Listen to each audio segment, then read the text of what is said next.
Animation can explain whatever the mind of man can conceive. This facility makes it the most versatile and explicit means of communication, yet devised for quick mass appreciation. Walt Disney said that. A man who took a medium that in his time was used mainly for propaganda and the funny sections of newspapers, and then asked himself, what if these pictures could move? What Walt didn't know at the time was that he would spark a visual revolution that would create vast worlds of living, breathing characters that we inevitably would care for, and yet, ultimately, none of it was real. I'm here to take you on a journey, past and present, of how animation has evolved and might continue to as time progresses. Let's see where it all began. The iconic Mickey Mouse, having a blast on a boat while whistling a tune that we all know and love. This is where animation hits it off, not just with a crawl, but with a full-on run sprinting towards the doors that would change the next 80 years of entertainment.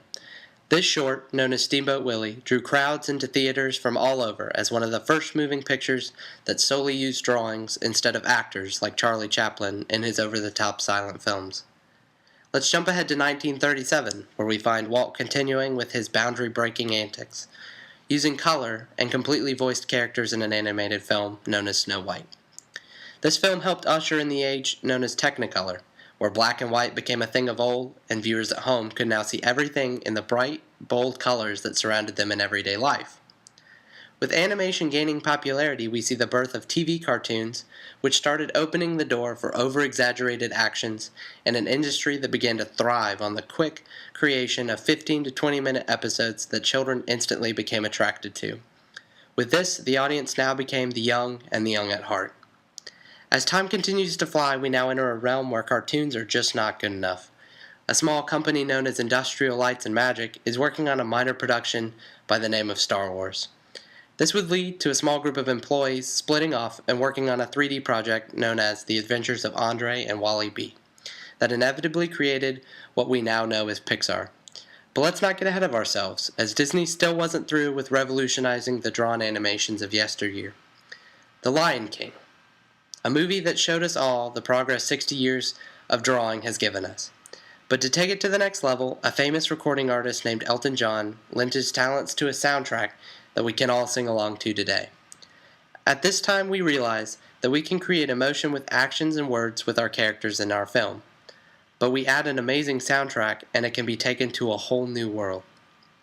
Back to the now flourishing animation studio of Pixar. It all starts with Toy Story, a full-length 3D film that left audiences' mouths agape. We now have the technology to pack all of the emotion and character of our 2D legends into three-dimensional creatures.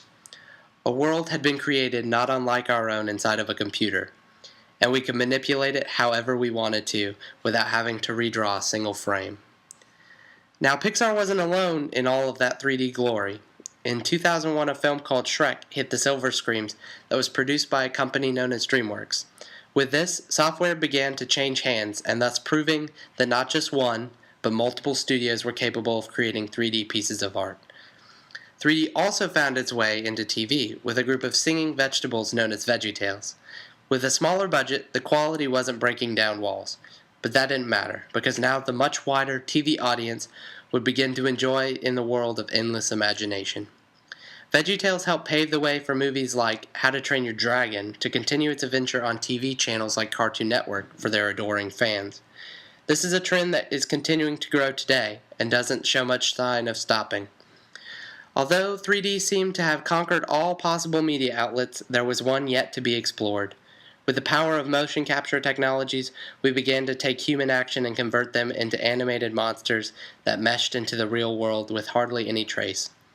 As we reach our present day, we can now look back and see that animation has evolved and shaped itself in a way where it will continue to grow as technology advances. Live-action movies, TV, and completely computer-generated movies have now secured their place in the advances of media. And to think, I didn't even scratch the surface of the game industry that arose from the same technology used in the movies. I chose this industry because of its continued ability to grow and advance in an ever-changing world. I wanted to be able to work in a field where I can create and have fun while reaching out to as wide an audience as possible. And here it is. With its roots in pen and paper and the basic forms of acting, this is the ultimate meshing of the great entertainment titans. I want to end my presentation with a quote by the same man I started it all with. Walt once said, "The fun isn't always building something. After it's built, play with it a while, and then you're through." You see, we never do the same thing twice around here. We're always opening new doors. Thank you.